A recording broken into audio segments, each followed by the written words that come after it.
Auto रिक्षात बसून न नेल्याच्या कारणावरून झालेल्या वादात एका तरुणाला गुन्हेगारी प्रवृत्तीच्या आरोपीने लाथाबुक्क्याने बेदम मारहाण केली, तसेच काठीने हल्लाही केला।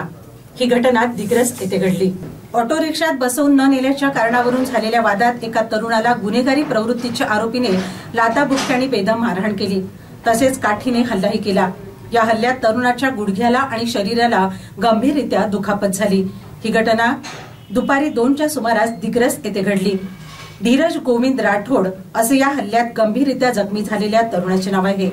अरविंद विजय चव्हाण असे हल्लेखोराचे नाव आहे। धीरज ऑटो रिक्षाद्वारे प्रवासी वाहतुकीचा व्यवसाय करतो।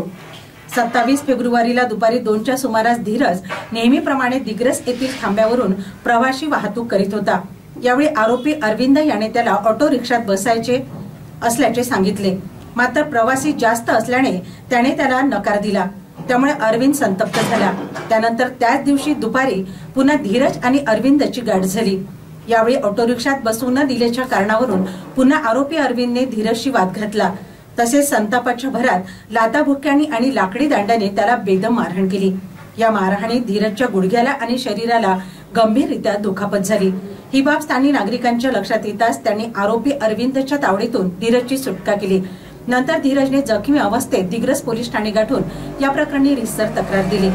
त्यावरून आरोपी अरविंद याच्या विरुद्ध विविध कलमान्वये गुन्हा दाखल करण्यात आलाय। या घटनेचा तपास ठाणेदार सेवानंद वानखेडे यांच्या मार्गदर्शनात स्थानिक पोलीस करीत आहे।